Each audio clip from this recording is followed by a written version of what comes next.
Magandang araw po sa inyo, Sir Blair. Ganun na rin po sa inyong mga subscriber sa inyong mga YouTube channel. Naisipan ko pong ibahagi sa inyo ang aking kwento dahil sigurado po ko na magugustuhan ito ng inyong mga tagapakinig. Sa kwentong ito ay nalaman ko na sadyang may mga bagay na kahit talikuran natin ay pilit pa rin yung babalik sa atin dahil yon ay talagang nakatakda sa atin. Na kahit na anong takas natin ay susundan at susundan pa rin tayo nito kahit saan tayo magpunta. Ako nga po pala si Lorenzo Jr. Pero tawagin niyo na lamang ako sa pangalang Enzo. At ito ang aking kwento. Ako ay nabibilang sa pamilya ng kilalang manunugis ng aswang sa aming lugar. Ang aking tatay na si Lorenzo Sr. ang kinikilala noon na pinakamahusay at pinakamalakas na manunugis sa aming angkan. Ang titulong yon ay hindi basta ibinigay sa kanya. Pinaghirapan yon ng tatay ko at pinatunayan niya ng napakaraming beses na karapat-dapat siya sa titulo na yon. At dahil sa ako ang nag-iisa niyang anak, lahat ng tao sa aming lugar ay umaasa na mahihigitan ko ang narating ng aking tatay pagdating sa pagiging manunugis. Bata pa lamang po ako ay ramdam ko ang matinding pressure na nakaatang sa aking likod. Ang dami kong dapat patunayan para lang masabi ng mga tao na karapat-dapat ako sa aming pamilya. Masasabi ko na lumaki ako sa isang maginhawang buhay. Bukod kasi sa pagiging manunugis, ay marami ring negosyo ang tatay ko sa iba't ibang lugar. Nakatira kami sa isang malaking bahay at kasama namin doon ang mas batang kapatid ng tatay ko na si Tito Hector. Isang umaga, habang nanonood ako ng palabas sa telebisyon, ay nagulat ako nang biglang dumating ang tatay ko. Kinuha niya ang remote control at pinatay niya ang TV. Kinakabahan akong tumayo. Pa, napaaga po yata ang balik niyo. Akala ko po ba 1 linggo po kayo sa Maynila? Dahil ang sabi niyo po merong problema pong negosyo natin doon. Hindi pwedeng di ako umuwi ngayon matapos kong malaman mula kay Isko ang ginawa mo kagabi. Totoo ba ang sinabi niya na hindi mo nagawang patayin ng aswang na namemerwisyo sa kabilang barangay? Totoo po ang sinabi ni Mang Isko. Pero nagawa ko naman pong sugatan ng aswang At mamayang gabi po, babalik po ko ron para tugisin ulit yung aswang. Ang usapan, papatayin mo ang aswang na yun at hindi basta susugatan lang. Hindi ka ba nahihiya sa ginawa mo? Nangako pa naman ako sa mga tao sa kabilang baryo na mabilis mong malulutas ang problema nila sa aswang. Sinabi ko sa kanila na kayang-kaya mo yun. Pero ano to? Anong ginawa mo? Halos 1 linggo na. Simula na nagsimula ka sa pagtugis sa aswang na yun. Pero hanggang ngayon ay hindi mo pa rin siya nagagawang patayin. Pasensya na po, Papa. Ginagawa ko naman po ang lahat para mapatay ko na po yung aswang. Kaya lang, masyado po siyang mailap at mautak Palagi po niya ako natatakasan. Kung ginagawa mo ang lahat, dapat ay patay na siya ngayon. Kulang pang ginagawa mo, Enzo. Mukhang kulang pang pagsasanay na ginawa ko sa'yo mula nung bata ka pa. O baka naman masyado kang nagiging pabaya. Siguro ay iniisip mo na wala kang dapat patunayan dahil anak kita. Tama ba ako? Hindi po. Hindi ko po iniisip yung ganyan. Alam ko po na gaya nyo ay kailangan kong paghirapan ng lahat para marating ko rin po ang narating ninyo. Hindi mo lang dapat marating kung nasan ako ngayon, Enzo. Dapat mo akong mahigitan. Kailangan makita ng lahat ang husay mo sa pakikipaglaban sa mga aswang. Hindi ako papayag na ikaw ang magdadala ng kahihiyan sa angkan natin. Mamayang gabi, ang gusto ko ay mapatay mo na ang aswang na yon. Nagkakaintindihan ba tayo? Pero hindi ko po alam kung aatake siya mamayang gabi. Pwes gumawa ka ng paraan. Kung kinakailangan na suyurin mo ang bawat sulok ng kabilang barangay para lang malaman mo kung saan siya nagtatago, ay gawin mo. Sige po. Nangangako po ako. Mamayang gabi po ay papatayin ko na po yung aswang sa kabilang barangay. Huwag kang mangako. Gawin mo. Tandaan mo, hindi lang ang reputasyon mo nakasalalay dito, kundi ang reputasyon ko at ng buong angkan natin. Kailangan mong patunayan sa lahat na karapat-dapat ka sa pamilyang ito. Opo, Papa. Naiintindihan ko po. Pasensya na po. Pailalim akong tinignan ni Papa.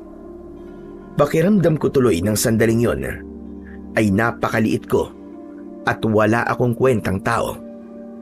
Hanggang sa nagtungo na siya sa ikalawang palapag ng aming bahay.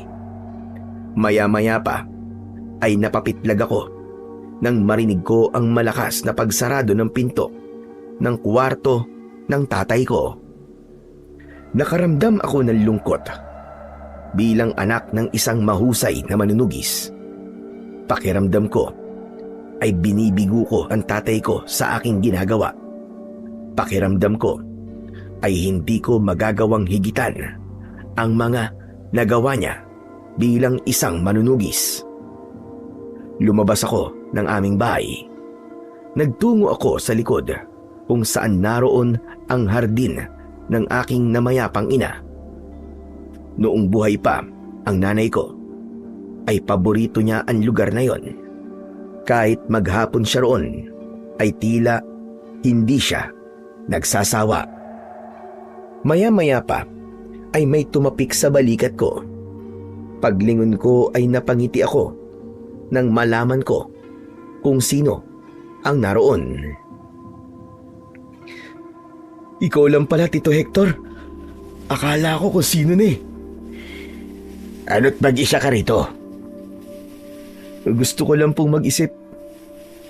Alam mo, Tito, nung buhay pa po si Mama, nagtataka ako kung bakit nakakatagal siya sa lugar na to ng mahabang oras.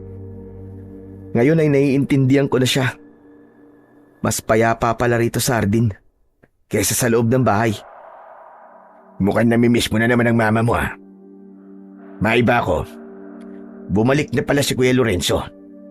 Akala ko pa naman ay magtatagal siya roon sa Maynila. Yan nga rin po ang akala ko eh.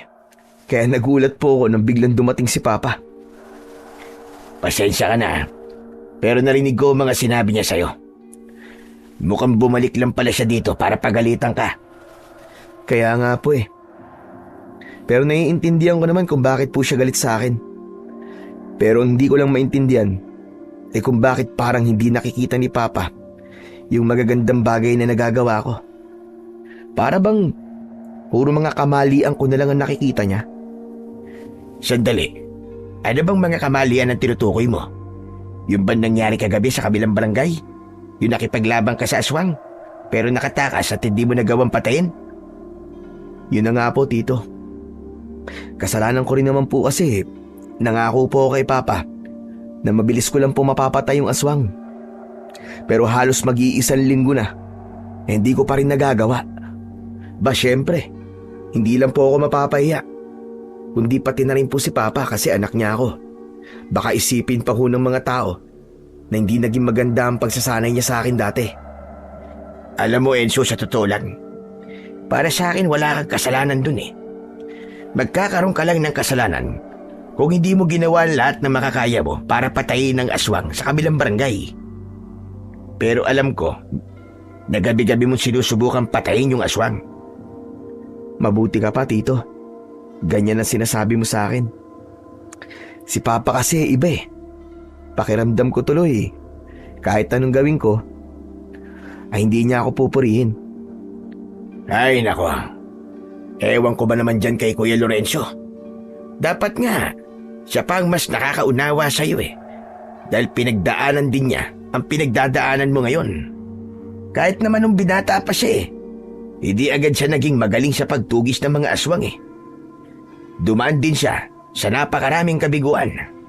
Napaka-imposible naman na maging magaling ka kagad lalo na't bata ka pa. Pero ito lang ang masasabi ko sa'yo, Enzo. Ipinagmamalaki kita. Dahil nakikita ko kung gaano ka kaseryoso at determinado sa ginagawa mo. Para sa akin ay sapat na yun. At hindi mo na kailangang patunayan ang sarili mo. Maraming salamat po, Tito. Mabuti pa po kayo. Kasi naiintindihan niyo ako. Yun na lang ang nasabi ko. Dahil alam ko na kung magsasalita pa ako ng mahaba, ay hindi ko na mapipigilan ang aking luha. Sa kabila ng maigpit na pagpapalaki ni Papa sa akin, ay masasabi ko na maswerte pa rin ako dahil meron akong Tito Hector. Mula kasi nung bata pa ako, ay siya na ang nagpapalakas ng loob ko. Sa tuwing napapagalitan ako ni Papa, ay agad siyang lumalapit sa akin para pagaanin ang aking loob. Kinagabihan, sa hapunan ay dumating si Mang Isko para sumalo sa amin.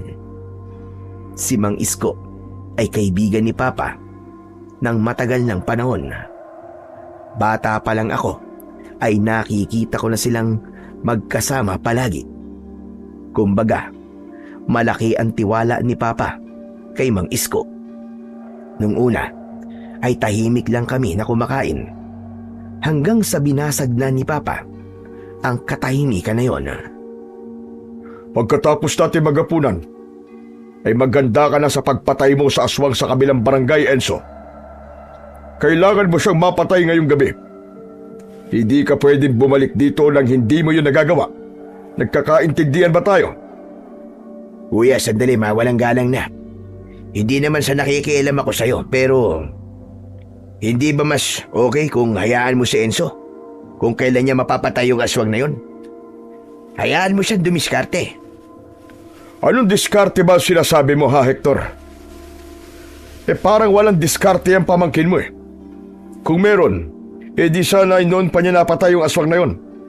Abay, mag-iisang linggo na, pero hanggang ngayon, buhay pa rin yung aswang at patuloy pa rin siyang namemerwisyo sa mga tao.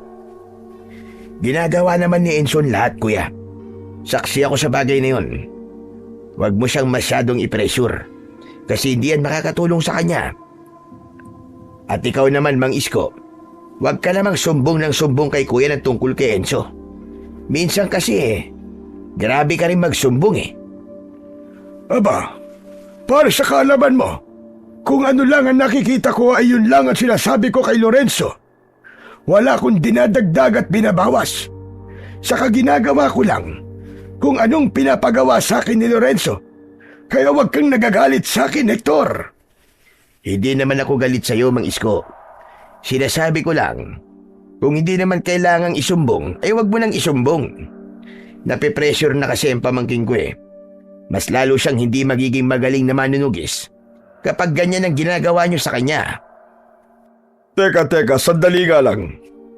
Bakit para sa sinasabi mo na yan nakikialam ka na kung paano ko pinapalaki ang anak ko, Hector?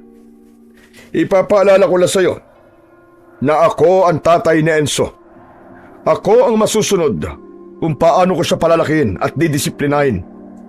Ginagawa ko to dahil si Enzo ang susunod na tatawagin pinakamagaling na manunugis sa ating angkan.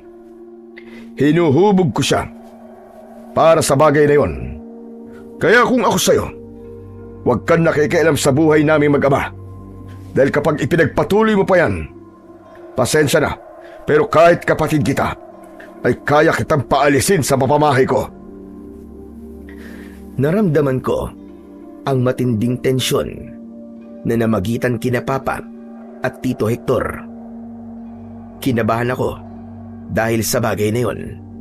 Inihanda ko na ang sarili ko sa pag-awat kung sakali na magkapisikalan silang dalawa. Pero biglang tumayo si Tito Hector at sinabi niya na nawalan na siya ng ganang kumain. Umalis siya sa kusina at lumabas siya ng bahay. Tatayo sana ako para sundan si Tito Hector, pero biglang nagsalita si Papa. At saan ka pupunta? Susundan ko lang po si Tito. Kailangan po niya ng kausap. Hindi kausap ang kailangan ng tito mo. Ang kailangan niya ay matuto siyang lumugar sa pamamahay na ito. Dapat niyang malaman kung hanggang saan lang ang limitasyon niya sa pakikialam sa buhay nating dalawa. Pero Papa, hindi na po iba si Tito Hector sa atin. Kapatid niyo po siya at sa tingin ko ay nagmamalasakit lang po siya sa atin. Pagmamalasakit ba yung sinasanay kanyang maging pabaya? Hindi pagmamalasakit yung nakukontento siya sa kung ano lang ang kaya mong gawin. Hindi ka magiging mahusay na manunugis kung walang nagtutulak sa'yo para mas maging magaling ka. Palibasa ay ayaw niya na maging magaling ka dahil malamang ay gusto niya na siyang susunod sa yapak ko. Gusto ng tito mo na siya ang pumalit sa posisyon ko bilang pinakamahusay na manunugis sa ating angkan. Hindi po totoo yan. Mabait po si Tito, Papa. Ayaw niya lang po ako nahihirapan masyado. Kung hindi ka mahihirapan, ay hindi mo talaga mararating ang narating ko. Kung palagi mong pipiliin ang komportableng buhay, ay hindi ka magiging matatag. Kaya bumalik ka sa upuan mo at tapusin mo ang pagkain mo. Nang dahil sa iyo kung mas lalong magalit si Papa sa akin, ay bumalik na lang ako sa aking upuan at tahimik kong ipinagpatuloy ang aking pagkain. May awa akong naramdaman para kay Tito Hector dahil para sa akin ay hindi siya dapat pagsalitaan ng masakit ni Papa, lalo na't napakabait niyang tao. Pagkatapos ng hapunan ay nagpahinga lang ako sandali at pagkatapos ay nagsimula na akong maganda para sa pagpunta ko sa kabilang barangay upang tugisin ang aswang. Habang naghahanda ako ng gagamitin kong sandata, ay lumapit naman sa akin si Mang Isko. Galit ka ba sa akin, ha Enzo? Bakit naman po ako magagalit sa inyo? Dahil sa sinabi ko sa tatay mo na hindi mo pa rin napapatay yung aswang. Ayos lang po yun. Nagsabi lang naman po kayo ng totoo kay Papa eh. Saka si Papa po nag-utos sa inyo na sabihin sa kanya ang mga ginagawa ko rito habang wala siya. Enzo, iyo, alam kong nagtataka ka kung bakit masyadong maigpit sa'yo si Lorenzo. Gusto kong malaman mo na kahit ganun siya sa'yo, ay mahal na mahal ka niya. Gusto lang niya na ipagpatuloy mo kung ano ang nasimulan niya. Mataas ang pangarap niya para sa'yo. At ang ginagawa niya ay para maabot mo ang pangarap niya na yon. Hindi lang naman po ang pangarap niya para sa akin ng mataas eh, kundi pati na po ang expectation niya sa akin. Ang gusto yatang mangyari ni Papa ay maging kasing husay ko na siya kagad kahit nasa ganitong edad pa lang ako. Hindi ba niya kaya maghintay na posibleng balang araw gagaling din ako sa pakikipaglaban sa mga aswang? Hindi yung parang minamadali niya ako. Mahirap talaga ang pinagdadaanan mo. Alam naman yan ni Lorenzo dahil napagdaanan niya na yan noon. Saksi ako kung paano siya maliitin noon ng lolo mo dahil madalas talaga ay pumapalpak siya. Pero hindi sumuko ang tatay mo. Mas lalo siya nagpursige hanggang sa marating na niya ang estado niya ngayon bilang pinakamalakas na manunugis ng inyong pamilya. Sige po, kailangan ko na pong umalis. Pasensya na po. Kung hindi ako pwede makipag-usap sa inyo na matagal dahil may kailangan pa po akong gawin eh. Naiintindihan ko. Hala, sige, mag-iingat ka. Ipagdadasal ko na sana ay mapatay mo na ang aswang sa kabilang barangay. Matapos kong makipag-usap kay Mang Isko, ay umalis na ako. Nagtungo ako sa kabilang barangay habang may dala kong itak at buntot ng pagi. Umasa ako na mapapatay ko na ang aswang sa gabing yon upang matuwa naman si Papa sa akin. Sa kasamaang palad, nabigo na naman akong patayin ng aswang.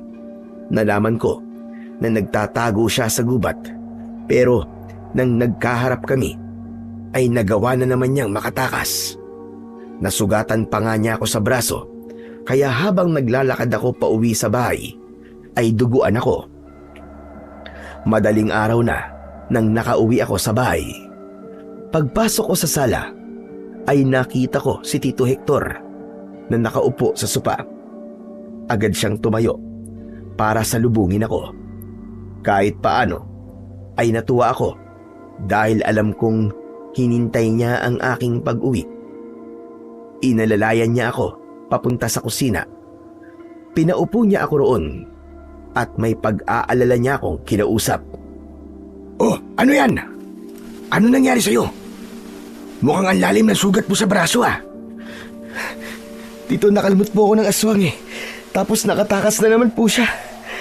Nabigo po ulit akong patayin siya. Ayos lang yan. Marami pa naman pagkakataon. Ang importante ay buhay at ligtas kang nakabalik dito. Sa inyo po ayos lang, Tito.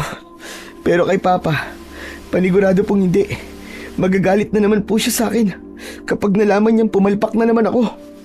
Huwag mo munang isipin ng Papa mo. Sandali lang, dito ka lang ha. At kukuha lang ako ng panlinis sa sugat mo. Sandali akong iniwan ni Tito Hector.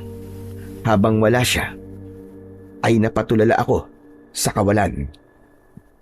Labis ang panliliit na nararamdaman ko. Sigurado ko na kapag nalaman ni Papa na nabigo ulit akong patayin ng aswang sa kabilang barangay, ay magagalit na naman siya. Natakot ako na baka sa pagkakataong yon ay tuluyan ng mawalan ng tiwala si Papa sa akin. Pagbalik ni Tito Hector ay may dala na siyang alkohol at bulak. Inilapag ko sa lamesa ang braso kong may sugat at sinimulan na yung linisin ni Tito Hector. Ramdam ko ang hapdi, pero walang kahit na konting reaksyon ang aking muka. Mas nanaig kasi ang kaba ko sa sasabihin ni Papa sa akin. Parehas kaming napalingon ni Tito Hector sa may hagdan nang narinig namin ang mabigat na hakbang ni Papa. Pababa siya ng hagdan. Seryoso ang mukha niya nang lumapit siya sa amin. Papa? Nasugatan ka na naman. Isang aswang lang ang kalaban mo. Pero nagagawa ka pa rin niyang sugatan. Kuya, hindi ba pwedeng mag-alala ka naman sa anak mo? Nakita mo na nga ang lalim ng sugat niya eh. Bakit ko kailangan mag-alala? Gayong buhay pa naman siya. Napakalayong maging dahilan ng kanyang kamatayan ang sugat na yan sa braso. Ngayon, Enzo, sabihin mo sa akin na nagawa mo ng patayin ng aswang. Hindi agad ako nakapagsalita. Napayuko ako. Wala akong ideya kung paano ko sasabihin kay Papa na muli akong nabigo at natakasan ng aswang. Bakit hindi ka makasagot? Huwag mong sabihin na hanggang ngayon ay buhay pa rin ang aswang na yon. Sandali lang, kuya. Kung maaari mamayang umaga mo na lamang kausapin si Enzo tungkol sa bagay na yan. Pagod na pagod pa siya. Hayaan muna natin siya makapagpahinga. Sigurado ako na sa sandaling ito ay magulo pa ang isip niya. Manahimik ka. Hindi ikaw ang kinakausap ko. At bakit ako mananahimik kung masyado mong pinipresyo ang pamangkin ko? Pamangkin mo lang siya, Hector. Ako anak ko siya. Kung merong mas may karapatan, ako yun at hindi ikaw. Hindi ko sinasabi na mas may karapatan ako kay Enzo. Ang gusto ko lang naman sabihin, maging maluwag ka naman sa kanya kahit papano. Hindi na siya bata. Bakit hindi mo siya hayaan na gawin ang gusto niya? Bakit nung bata pa ba siya, ay tinanong mo siya kung gusto niya maging kagaya mo? Hindi naman, di ba? Basta mo na lamang isiniksik sa utak niya na dapat ay maging isa rin siyang manunugis na kagaya mo. Hindi mo nga tinanong kung anong gusto niya. Nasa tiyan pa lang si Enzo ng nanay niya ay nakatakda na siyang maging isang mahusay na manunugis. Ano bang gusto mo mangyari? Maging kagaya mo si Enzo? Na kahit anong gawin ay hindi naging kasing galing ko pagdating sa pakikipaglaban sa mga aswang, ganun ba? Nang sandaling yon, ay hindi ko na napigilang tumayo at pumagitna kina Papa at Tito Hector. Natakot ako na baka magkasakitan sila kapag mas tumindi pa ang kanilang pagtatalo. Tama na po! Tumigil na po kayong dalawa. Pa, sasabihin ko na po ang nangyari. Nabigo po ulit akong patayin yung aswang. Patawarin niyo po ako. Anong sinabi mo? Wala kang dapat na ihingi ng tawad, Enzo. Alam kong ginawa mo ang lahat ng makakaya mo at sapat na yun. Kaya hindi nagpupursige na maging magaling na manunugis ang anak ko ay dahil sa mga sinasabi mo sa kanya. Hindi pwedeng ginawa niya lang ang makakaya niya. Dapat ay mas sigitan niya kung ano ang kaya niyang gawin. Huwag na po kayo mag-away ng dahil sa akin, Pa, Tito. Nangangako po ako sa inyo na sa susunod, papatayin ko na po ang aswang na yon. Hindi na. Itigil mo na ang kalokohang ginagawa mo. Ako na ang papatay sa aswang na yon. Nakakahiya na sa mga tao sa kabilang barangay. Paniguradong iniisip nila na mahina ang anak ko dahil halos 1 linggo na niyang tinutugis ang aswang, hindi niya pa rin yun mapatay-patay. Galit na tumalikod si Papa. Mabigat ang mga hakbang niya nang umakyat siya sa hagdan. Gusto kong umiyak ng sandaling yon, pero pinigilan ko ang aking luha.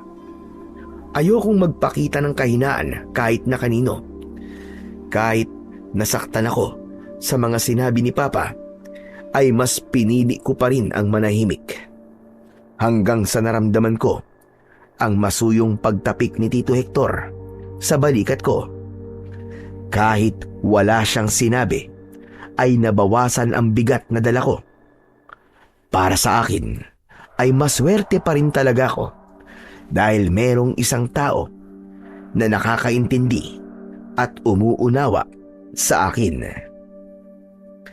Matapos yun, ay nagkulong na lang ako sa aking kwarto. Itinulog ko na lang ang sama ng loob ko. Nang dahil sa pagod sa nakaraang gabi, ay hapon na nang nagising ako. Paglabas ko ng kwarto, ay may naamoy akong mabangong niluluto sa kusina. Dahil sa gutom na ako, ay nagpunta ako sa kusina para kumain. Naroon si Mang Isko.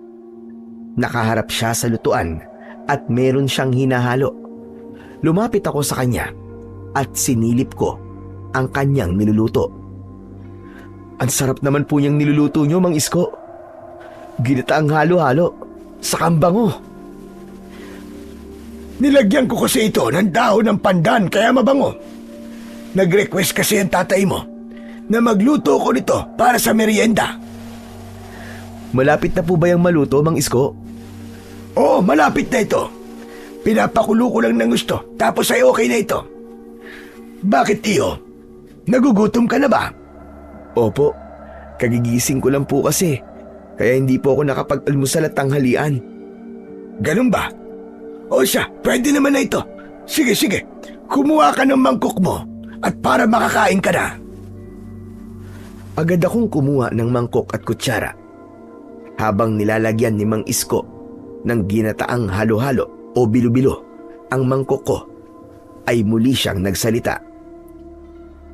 Enzo, iyo, naikwento pala sa akin ng papa mo na hindi mo na naman napatay kagabi ang aswang. Ang sabi niya sa akin ay siya na ang tutugis sa aswang na yon. Seryoso po pala si Papa sa sinabi niya sa akin kanina. Talaga palang siya nang papatay sa aswang na yon. Ay nako, wala eh. Binugo ko na naman siya.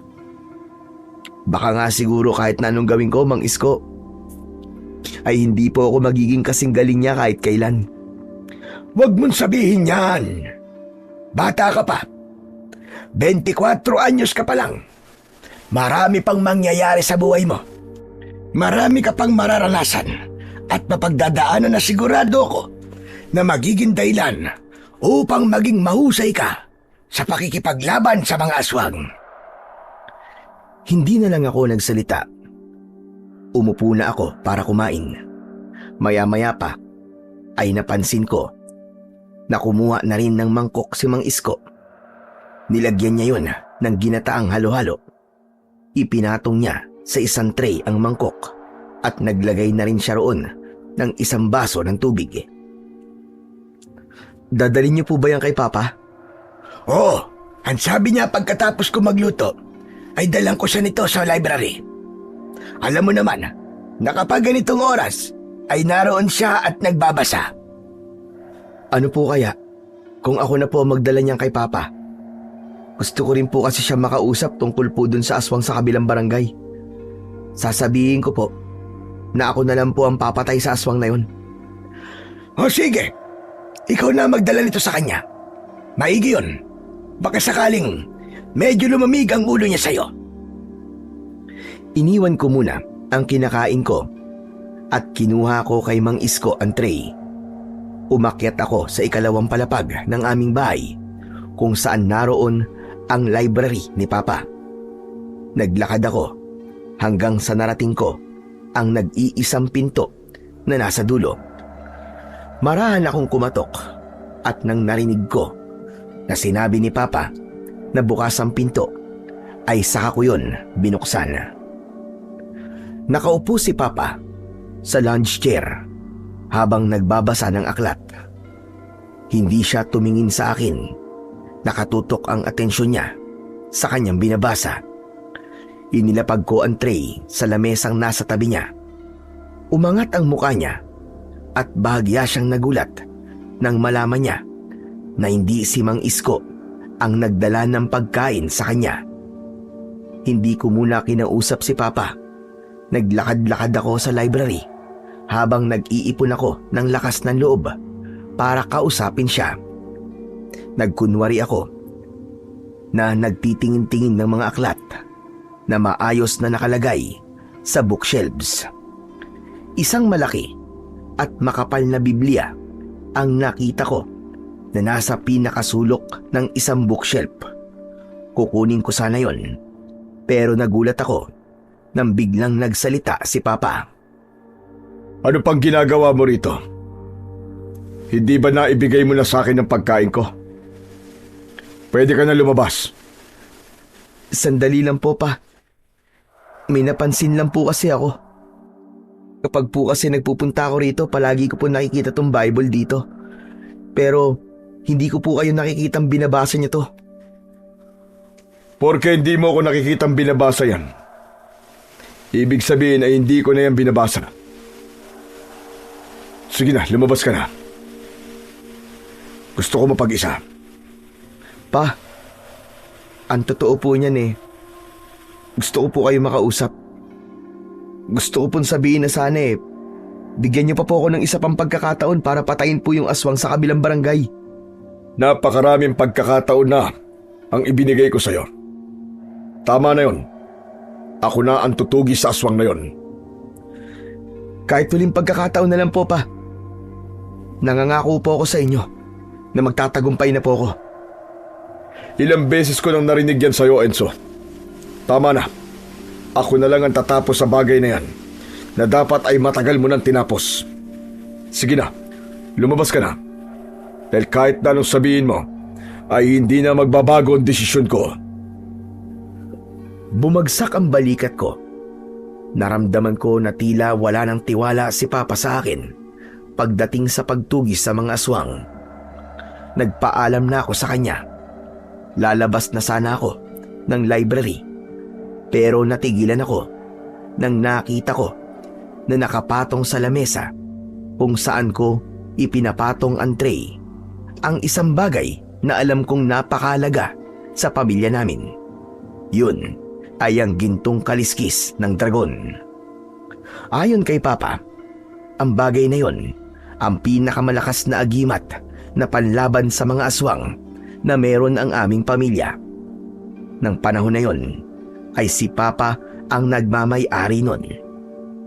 Base rin sa kwento niya sa akin noon, nagmula pa yon sa aming mga ninuno.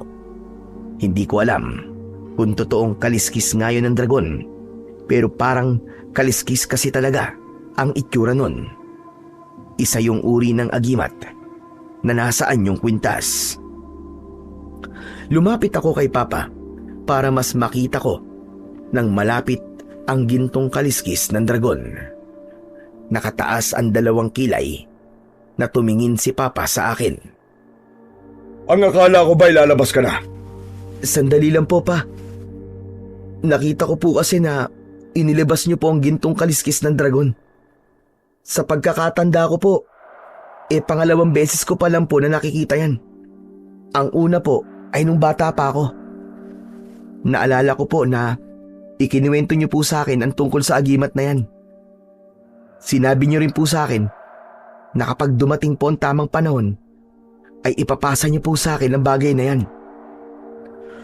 Sa totoo lang, ay hindi na ako sigurado kung ipagkakatiwala ko pa ba ang agimat na yan sa'yo. Dahil po ba sa palagi na lang po akong palpak? Alam mo naman pala ang sagot. Pero bakit po, Pa? Di ba ako po ang nag-iisa niyong anak? Kaya hindi po ba dapat sa akin niyo po yan ipapamana? Ikaw ang lumagay sa aking katayuan. Isipin mo na may anak kang kagaya mo. Sa tingin mo ba, ay pagkakatiwala mo sa kanya ang isang napakalakas na agimat? O di ba? Hindi mo masagot ang tanong ko. Alam ko na parehas lang tayo ng gagawin. Ibig po bang sabihin, hindi niyo po ipapamana sa akin ang gintong kaliskis ng dragon? Tatapatin kita. Sa ngayon, ay hindi ko pa nakikitang handa ka para gamitin ang agimat na yan. Kung gaano kalakas ang kapangyarihan niyan, ay ganon din kabigat ang responsibilidad na kailangan mong pasanin habang ikaw ang nangangalaga niyan. Pero sa sandaling makita ko na handa ka na, ako mismo ang magbibigay niyan sa'yo. Kaya kung ako sa'yo, patunayan mo sa akin na karapat dapat ka para sa gintong kaliskis ng dragon. Sa huling sandali, ay sinulyapan ko ang gintong kaliskis ng dragon dahil hindi ko na alam kung kailan ko ulit yun makikita. Wala kasi akong ideya kung saan yun itinatago ni Papa. Aniya, tanging ang tagapangalaga lamang nun ang dapat na nakakalam kung saan yun nakatago. Hindi na ako nagtagal sa loob ng library at iniwan ko na roon si Papa. Bumalik ako sa kusina upang ituloy ang aking pagkain. At habang kumakain ako, ay isang panibagong bagay ang tumakbo sa aking isip. At yun ay ang patunayan kay Papa na karapat dapat ako na maging susunod na tagapangalaga ng gintong kaliskis ng dragon. Kinagabihan, matapos ang aming hapunan, ay naghanda na si Papa para sa pagtugis sa aswang sa kabilang baryo. Nang umalis siya, ay agad kong kinuha ang itak na ginagamit ko sa pakikipaglaban sa mga aswang. Naisip ko kasi na sundan si Papa at tulungan siya na tugisin yung aswang upang makita niya na may kakayahan pa rin ako pagdating sa pakikipaglaban. Paglabas ko ng bahay ay nagulat ako nang sumalubong sa akin si Tito Hector. Enzo, saan ka pupunta? Bakit may dala ka pang itak? Tito, Huwag niyo pong sasabihin kay Mang Isko ah. Susundan ko po kasi si Papa eh. Tutulungan ko po siyang tugisin yung aswang. Pero sa galing ng tatay mo sa pakikipaglaban sa aswang, ay hindi niya na kailangan ng tulong mo. Yun nga po eh. Naisip ko po kasi na tulungan si Papa o hindi kaya ay unahan siya sa pagpatay sa aswang para bumalik po ang tiwala niya sa kakayahan ko. Maganda yung naisip mo. Sige, hindi ko sasabihin kay Mang Isko yung plano mo. Kapag hinanap ka niya, sasabihin ko na natutulog ka na sa kwarto mo. Sana'y magtagumpay ka na sa pagkakataong ito. Matapos kong magpasalamat kay Tito Hector, ay umalis na ako. Nagpunta ako sa kabilang barangay. Napakatahimik doon at kahit isang tao ay wala na akong nakita na nasa labas. Tahimik akong naglakad at nakiramdam ako sa paligid.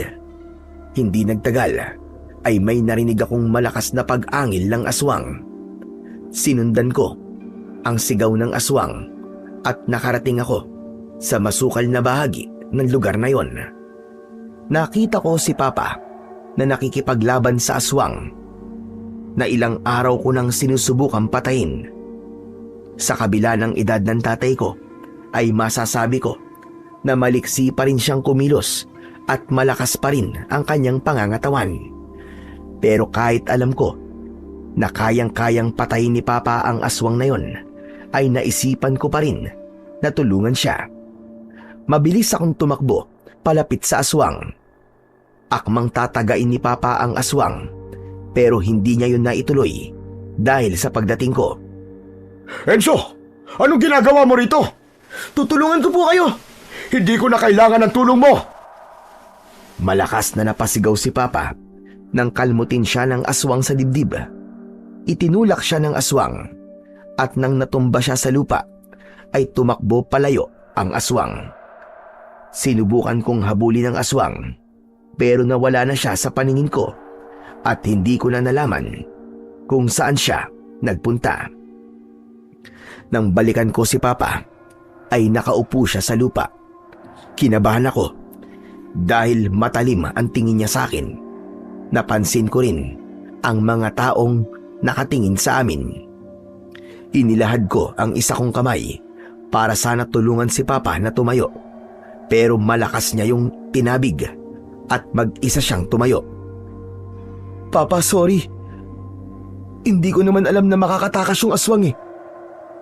Sa bahay na tayo mag-usap. Mas lalo ko natakot sa sinabi niyo ni Papa sa akin. Sigurado ako na sa sandaling yon ay galit na naman siya, pero hindi niya yon mailabas dahil sa mga taong naroroon. Lumapit si Papa sa mga tao at humingi siya ng paumanin dahil nakatakas na naman ang aswang. Nangako siya na sa susunod na gabi ay sisikapin niya ulit na tugisin at patayin ang aswang. Matapos yun ay naglakad na kami ni Papa pauwi. Parehas kaming tahimik. Pagdating namin sa bahay ay naunang pumasok si Papa habang nasa likuran niya ako. Nang nasa gitna na kami ng sala ay bigla siyang humarap at isang malakas na suntok ang pinakawalan niya. Napaatras ako ng ilang hakbang at naramdaman ko ang pagputok ng aking labi.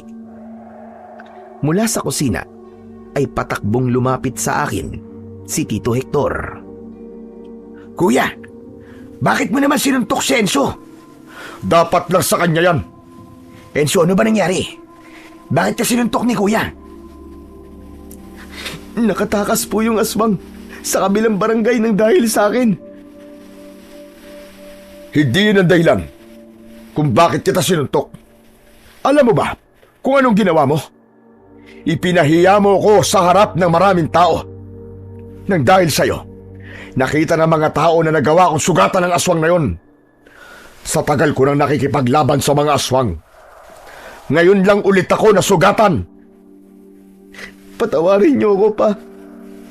Gusto ko lang naman po kayong tulungan eh. Hindi ko kailangan ng tulong ng mahinang kagaya mo. Kung hihingi ako ng tulong, ay hindi sa tulad mong palpak. Pakiramdam ko ay paulit-ulit na sinaksak ang dibdib ko ng napakatalim na kutsilyo sa mga sinabi ni Papa. Kahit ayokong ipakita na umiiyak ako, ay hindi ko na napigilan ang pagkawala ng aking luha. Sigurado ako na sa oras na ito ay pinagtatawanan na tayo ng mga tao. Iniisip nila na naturingan akong pinakamagaling na manunugis sa ating pamilya. Pero isang aswang lang ay nagawa akong sugatan. At ang mas matindi pa ron, ay natakasan pa niya ako. At yun ay dahil lahat sa'yo, Enzo. Nagsisisi ako kung bakit ko pa ipinagamit sa'yo ang aking pangalan. Kuya, tama na.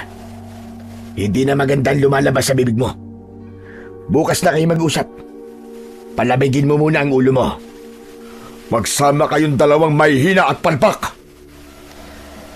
Galit na umakyat si Papa sa kanyang kwarto, habang ako naman ay pilit na pinipigilan ang paggagulgol.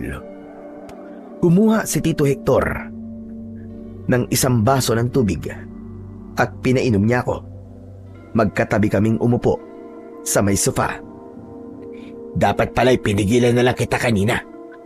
Hindi sana ito nangyari. Wala kang kasalanan, Tito. Ako naman na may kagustuhan nun eh. Kasalanan ko yun kasi dapat ay hinayaan ko na lang sana si Papa na patayin yung aswang. Hindi na sana ako nakialam. Siguro nga ay may kasalanan ka. Pero hindi naman tama na pagsalitaan ka niya ng masasakit na salita. Naaawa ako sa iyo, Enzo. Alam ko na ginagawa mo ang lahat para may pagmalaki ka ni Kuya Lorenzo. Pero hindi niya yun nakikita. Ngayon ay malinaw na sa akin na hindi makikita ng tatay mo ang halaga mo hanggat hindi ka nawawala sa buhay niya. Anong ibig mong sabihin, Tito? Dapat ba mamatay na lang ako, ganon? Hindi. Ang ibig ko sabihin ay kung aalis ka sa bahay na ito. Pero Tito, hindi ko pwedeng iwan si Papa. Alam ko. Pero pansamantala lang naman. Hindi ba? Mayroong kasabihan na kapag palagi mong kasamang isang tao, ay hindi mo nakikita ang halaga nito at makikita mo lang ang halaga niya kapag nawala siya. Sa tingin ko, ay ganun ang dapat mong gawin. Sa madaling sabi, kailangan mong maglayas. Isipin mo, Enzo, kapag napagtanto ng tatay mo na kaya mo siyang iwanan, ay magkakaroon siya ng takot na hindi ka nababalik. Kapag wala ka na sa bahay na ito, ay dun lang niya mapagtatanto ang lahat ng mga pagkakamali niya, lalo na sa paraan ng pagtrato niya sa iyo. Sandali akong natigilan. Pinag-isipan ko ng gusto ang mga sinabi ni Tito Hector. Sa tingin ko tama ka, Tito. Baka nga kapag umalis ako rito, ay dun lang makikita ni Papa ang halaga ko. Pero hindi ko naman po alam kung saan ako pupunta. Basta magpakalayo-layo ka muna rito. Huwag ka munang bumalik hanggat hindi nagbabago ang tatay mo. May telepono ka naman at nandun ang number ko. Tawagan mo lang ako palagi at ako na ang bahalang magsabi sa'yo sa mga nangyayari rito. Yung kotse ko, yun ang gamitin mo para mabilis kang makalayo rito. Mamayang madaling araw ka umalis habang tulog si Kuya Lorenzo. Yung susi ng kotse ay iiwan ko doon sa ilalim ng pinakamalaking paso sa labas. Maraming salamat, Tito. Pero Tito, bakit niyo po ito ginagawa? Bakit niyo po ako tinutulungan palagi? Dahil naniniwala ako sa kakayahan mo. Naniniwala ako na kaya mo maging susunod na pinakamahusay na manunugis sa ating pamilya. Ang kailangan lang ay paniwalaan ka ng mga taong malapit sa iyo. Lalo na ang tatay mo. Bigla akong niyakap ni Tito Hector. Tinapik pa niya ang likod ko.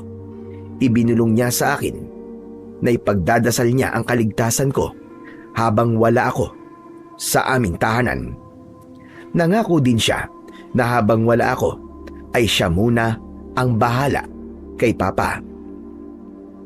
Pagsapit ng 3:00 ng madaling araw, ay lumabas ako ng kwarto na bitbit ang isang traveling bag.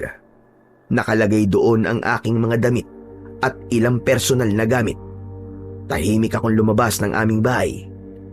Kinuha ko sa ilalim ng pinakamalaking paso ang susi ng kotse ni Tito Hector. Agad akong sumakay sa kotse na nakaparada sa labas ng bahay. Pag-upo ko sa driver's seat, ay nakita ko ang isang puting sobre sa dashboard. Kinuha ko yon at nang buksan ko ay may laman yung pera. Sa labas ng sobre ay may nakasulat na gamitin ko ang pera na yon habang wala ako sa bahay. Napakabait talaga ni Tito Hector sa akin. Palagi na lang niya akong tinutulungan. Huwag kang mag-alala, Tito. Dahil hindi ko pababayaan ang sarili ko.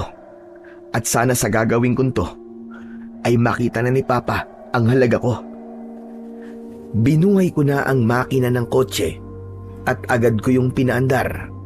Mabigat man sa kalooban kong iwanan si Papa at umalis sa bahay nang hindi nagpapaalam sa kanya, ay alam ko na kailangan ko yung gawin para sa ikabubuti naming lahat. Mabilis na lumipas ang mga oras at napagtanto ko na 5 oras na akong nagmamaneo ng walang tigil. Kalat na ang liwanag sa paligid nang huminto ako sa isang gasoline station para magpakarga ng gas. Pagkatapos nun ay naghanap ako ng makakain ko. Nakakita ako ng isang karinderya at doon na lang ako kumain. Maya-maya pa ay muli akong nagmaneo nang walang siguradong pupuntahan. Ang tanging nasa isip ko lang ay ang makalayo sa bahay namin. Habang nagmamaneho ako, ay biglang tumawag sa cellphone ko si Tito Hector. Inihinto ko muna sa tabi ang kotse. Puro talahiban ang nasa magkabila ang kalsada at halos walang sasakyan ang dumadaan. Doon ko sinagot ang tawag ni Tito Hector. Hello, Tito. Ano na pong nangyayari dyan? Kanina ay hinanap ka ng tatay mo. Pero hindi ko pa nakikitang nag-aalala siya. Ang sabi niya, kung lumayas ka raw, ay wala raw siyang planong hanapin ka. Tito, hindi po kaya wala talagang pakialam si Papa sa akin? Ano kaya kung bumalik na lang po ako dyan? Kung babalik ka rito, sayang lang ang ginawa natin. Wala pa namang isang araw na wala ka rito eh. Siyempre sa una, baliwala lang kay kuya ang lahat. Pero kapag tumagal, sigurado ako na mag-aalala na yun sa'yo. Sana nga, Tito. O paano? Tawagan na lang kita ulit kapag may bago ng balita. Basta't mag-iingat ka ha. Matapos naming mag-usap ni Tito Hector, ay naisipan ko munang bumaba ng kotse para lumanghap ng sariwang hangin. Naging mabigat kasi ang dibdib ko nang nalaman ko na hindi man lang nag-aalala si Papa sa pag-alis ko sa bahay. Nagulat ako nang isang matandang babae ang lumapit sa akin. Nang hihingi siya sa akin ng barya dahil aniya ay hindi pa siya kumakain. Naawa naman ako sa matanda.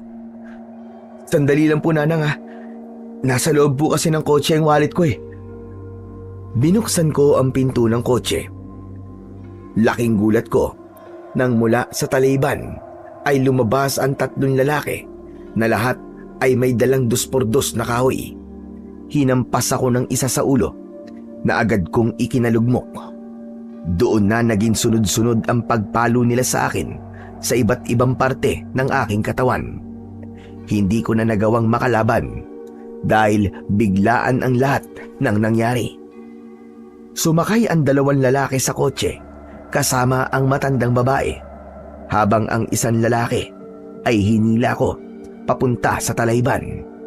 Isang malakas na palo sa ulo ko ang muling ibinigay sa akin ng lalaki at doon na unti-unting nanlabo ang aking paningin hanggang sa tuluyan na akong nawalan ng malay. Madilim na nang nagising ako. Halos hindi ako makagalaw dahil sa matinding bugbog na inabot ko. Ganun pa man, pilit akong gumapang hanggang sa nakalabas na ako sa talahiban. Wala na sa gilid ng kalsada ang kotse. Labis akong nangamba dahil hindi ko na alam kung paano ako mabubuhay. Lahat ng gamit ko ay nasa kotseng yon, pati na ang aking cellphone. Walang yung matandang babae na yun. Kasabwat pala siya ng mga magnanakaw. Aray ko! Aray! Ang sakit ng buo kong katawan. Nang dahil sa labis kong panghihina, ay patihaya akong nahiga sa gilid ng kalsada. Pumikit ako at hinayaan ko ang sarili ko na muling makatulog. Umasa ako na sa paggising ko ay malalaman kong panaginip lang ang lahat at ang totoo ay naroon pa rin ako sa bahay namin. Umaga na nang muli akong nagising. Masakit pa rin ang buong katawan ko na puno ng pasa. Natuyo na rin ang dugo sa aking ulo. Matindi ang gutom na naramdaman ko. Pinilit kong tumayo at maglakad. Umasa ako na merong mabuting loob na magpapasakay sa akin at ihahatid ako sa lugar namin. Ilang sasakyan ang dumaan. Lahat ng yun ay pinara ko. Pero kahit isa sa kanila ay walang huminto para tulungan ako. Sino ba kasing tutulong sa akin kung ganito ang itsura ko? Malamang lahat ng nakakakita sa akin ay natatakot. Nagpatuloy ako sa paglalakad kahit nangihina na ako nang dahil sa gutom at matinding pananakit ng aking katawan. Hanggang sa may nakita kong maliit na bahay sa gilid ng kalsada. May poso sa tabi ng bahay. Agad akong uminom ng tubig mula roon at naglinis na rin ako ng aking katawan. Ngunit biglang may lumabas na isang lalaking may dalang itak mula sa bahay. Napagkamalan niya akong baliw kaya itinaboy niya ako. Sa takot ko na baka saktan ako ng lalaki, ay umalis na lang ako. Mabilis na lumipas ang mga araw at hindi ko na namalayan na 1 linggo na akong palaboy-laboy. Naging madumi na ang damit ko at napakabaho ko na dahil ilang araw na akong hindi nakakaligo.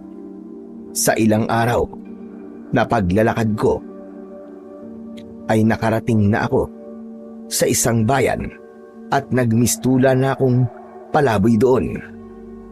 Dahil sa wala akong pera ay nabuhay ako sa pamamalimos at paghingi ng pagkain sa kung sino-sino.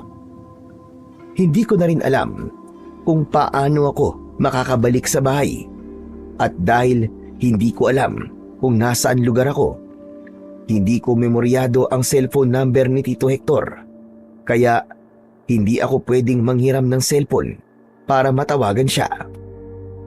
Isa pa, duda ako na merong magpapahiram ng cellphone sa akin sa itsura ko. Hanggang sa inabot na ako ng 1 buwan sa pagiging palaboy ko. Nasanay na akong matulog sa kung saan-saan. Nang panahon na yon ay unti-unti na akong nawalan ng pag-asa na makakauwi pa ako sa amin. Isa pa, may hinala ako na walang pakialam si Papa sa pagkawala ko sa bahay. Baka nga masaya pa siya dahil wala na ako sa buhay niya. Wala na ang kanyang anak na puros kahihiyan na lang ang dinadala sa kanya. Isang umaga, habang natutulog ako sa labas ng isang tindahan ng inihaw na manok, ay nagising ako dahil sa sinipa ako ng taong nagtatrabaho roon. Pinaalis niya ako dahil aniya ay hindi ako pwedeng matulog doon kasi napakabaho ko. Wala na akong nagawa kundi ang maglakad palayo. Hindi ko na iwasang maawa sa sarili ko dahil napakalayo na ng buhay ko sa buhay ko ngayon. Nagulat ako nang may biglang tumapik sa balikat ko mula sa aking likuran. Paglingon ko, hindi ako makapaniwala nang malaman ko na si Mang Isko ang nasa aking harapan. Maging si Mang Isko ay bakas ang gulat sa muka at alam ko na hindi niya inasahan na ganun na ang itsura ko. Sa sobrang saya ko ay napaiyak ako at mahigpit ko siyang niyakap. Maya-maya pa ay tinignan ako ni Mang Isko. Diyos ko, ang akala ko ay namamalikmata lamang ako kanina nang nakita kita. Akala ko ay kamukha ka lang ni Enzo. Pero ikaw pala talaga yan. Salamat sa Diyos at buhay ka.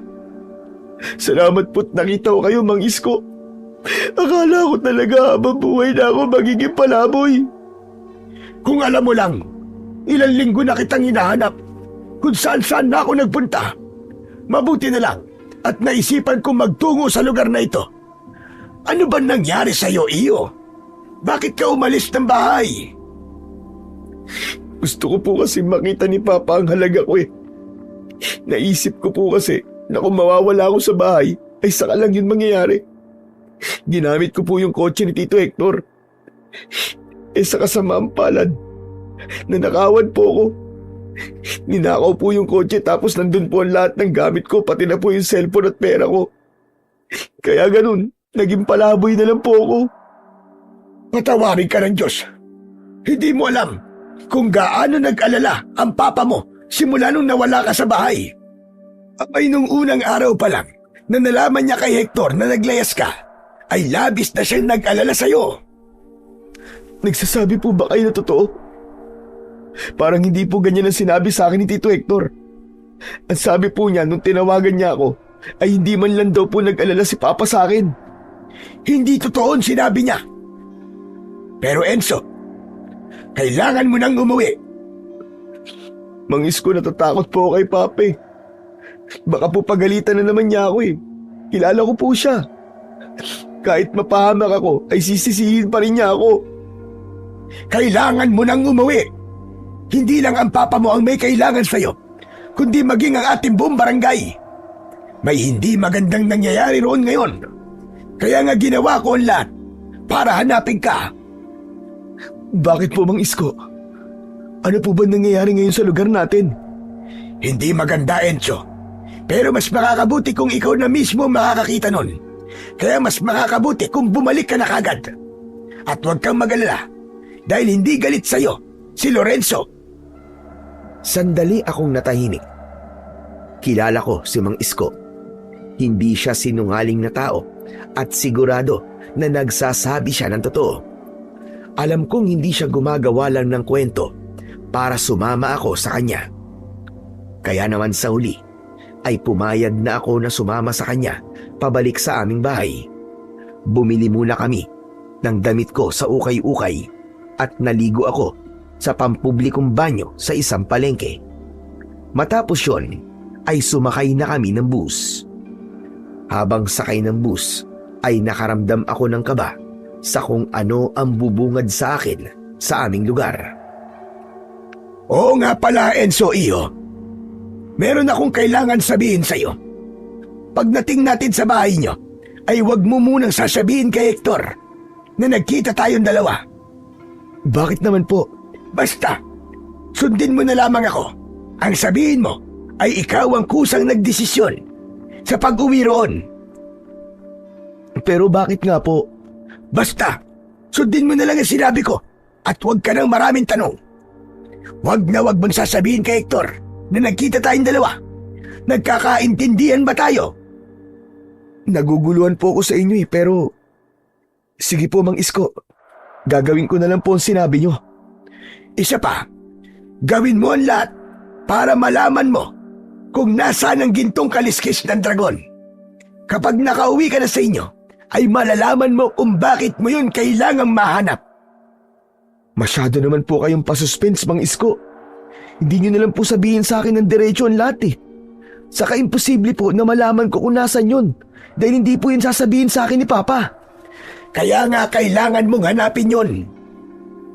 Basta't mag-iingat ka, Enzo, Iyo. At huwag ka basta-basta magtitiwala sa kahit na sino. Matapos yun, ay natulog na muna ako habang bumabiyahe. Hindi ko na namalayan ang paglipas ng mga oras hanggang sa ginising na ako ni Mang Isko. Nasa istasyon na pala kami ng bus. Bumaba na kami ng bus at sandali kaming kumain. Binigyan ako ni Mang Isko ng pera na siyang pambayad ko sa tricycle na maghahatid sa akin papunta sa bahay. Aniya ay hindi na niya ako masasamahan pa uwi. Nagtaka ako sa mga nangyayari. Malakas ang pakiramdam ko na merong hindi sinasabi si Mang Isko sa akin. Pero ganun pa man ay pinili ko na lang na magtiwala sa kanya. Maya-maya pa ay sakay na ako ng tricycle na siyang maghatid sa akin pauwi sa aming bahay. Papalubog na ang araw ng sandaling yon. Nang nasa barangay na namin ako, ay napansin ko na halos walang tao ang nasa labas. Hindi nagtagal ay huminto yun sa tapat ng bahay namin at nang bumaba ako ay nilukob ako ng matinding kaba. Kahit sinabi ni Mang Isko na hindi galit si Papa sa akin, ay hindi ko pa rin maalis sa isip ko yung sinabi ni Tito Hector na walang pakialam si Papa sa akin nang nalaman niya na naglayas ako. Kumatok ako sa pinto pero walang nagbukas. Pinihit ko ang doorknob at nang nalaman kong hindi yun nakalak ay binuksan ko na ang pinto. Napakatahimik ng aming bahay at nakapatay ang lahat ng ilaw. Binuksan ko ang ilaw sa sala. Papa? Papa? Tito Hector? Naghintay ako ng ilang segundo pero wala akong nakuwang sagot. Umakyat ako sa ikalawang palapag ng bahay at dumiretso ako sa kwarto ni Papa. Hindi ako makapaniwala nang nakita ko si Papa. Nakahiga siya sa kanyang malaking kama. Payat na payat ang kanyang katawan at maputla ang kanyang balat.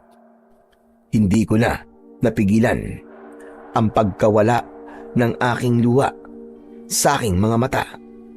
Sa sobrang awa ko kay Papa, lumapit ako sa kanya at nang hawakan ko ang kanyang kamay ay napakalamig nun. Unti-unting bumukas ang mga mata niya. Nakita ko ang labis na panghihina sa kanyang muka. Pa?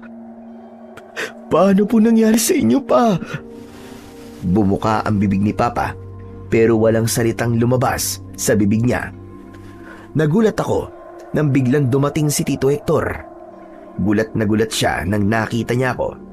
Kahit emosyonal ako, ay hindi ko pa rin nakalimutan ang sinabi sa akin ni Mang Isko. Enzo, bumalik ka na. Opo. Hindi ko alam pero may naramdaman po ako na may hindi magandang nangyayari rito. At hindi nga ako nagkamali.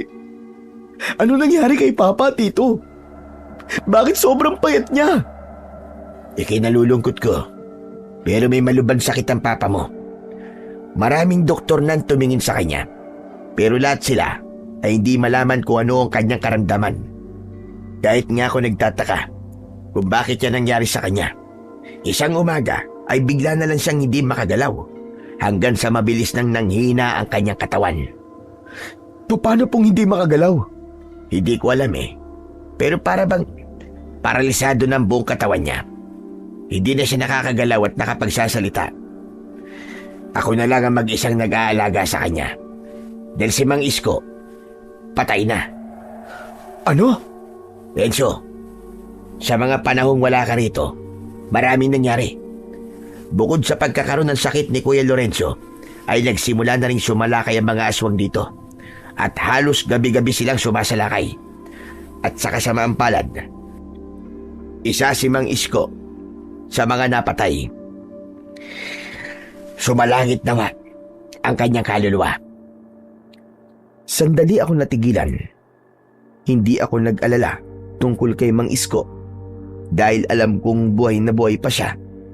Ang hindi ko lang maintindihan ay kung bakit ayaw ipaalam ni Mang Isko kay Tito Hector na buhay pa siya. Hindi ko akalain na patay na si Mang Isko. Pero si Papa, mas makakabuti po siguro kung dalhin natin siya sa syudad. Maraming magagaling na doktor doon. Gustuin ko man na gawin yan, ay hindi pwede. Konting galaw lang sa katawan ni Kuya, ay nakakaramdam siya ng matinding sakit. Ang nakakalungkot pa nito, ang sabi ng huling doktor na tumingin kay Kuya, ay mukhang unti-unti nang bumibigay ang katawan niya. Baka raw hindi magtagal, ay mamatay na siya. Hindi. Hindi totoo yan. Hindi totoo yan. Sana nga ay nagsisinungaling lang ako, Enzo.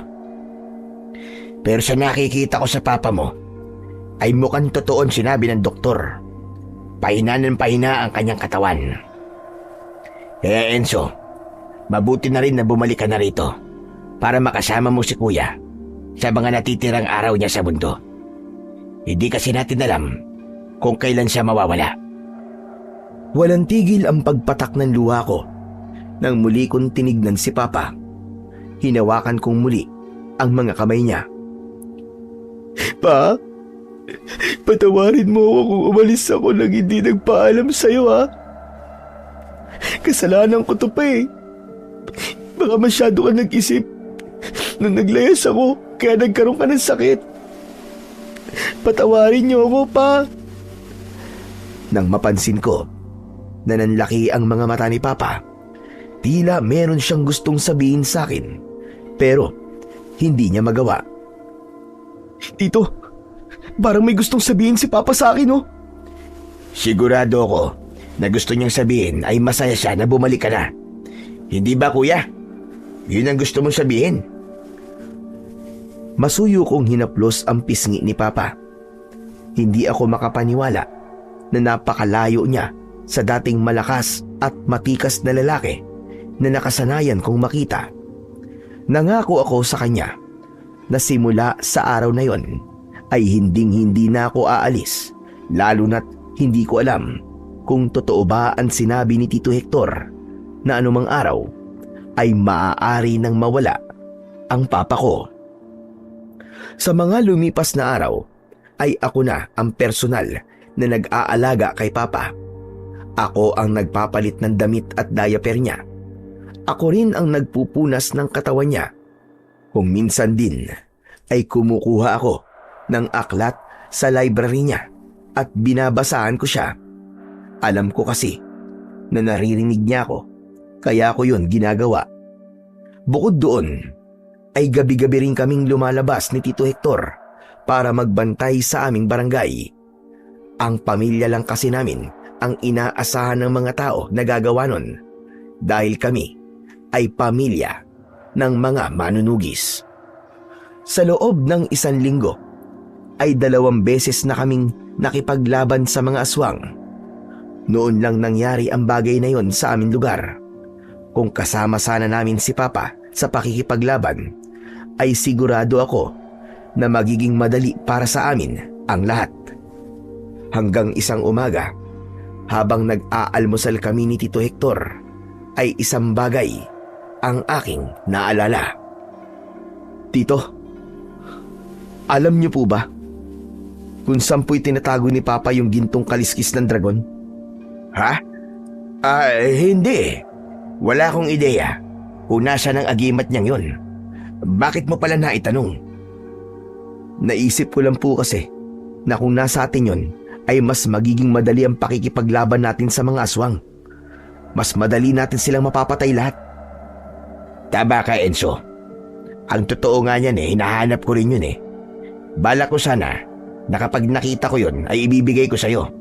Dahil ikaw ang karapat-dapat na magmana nun. Nung huling beses na napag-usapan namin ni Papa ang tungkol sa gintong kaliskis ng dragon, ang sabi niya ay hindi pa niya nakikita na handa na akong gamitin yun. Handa ka man o hindi, dapat lang na gamitin mo yun. Lalo na sa nangyayari ngayon sa lugar natin. Aba, halos sunod-sunod na ang pagsalakay ng mga aswang . Sa bagay, tama po kayo sa sinabi niyong yan, Tito Hector.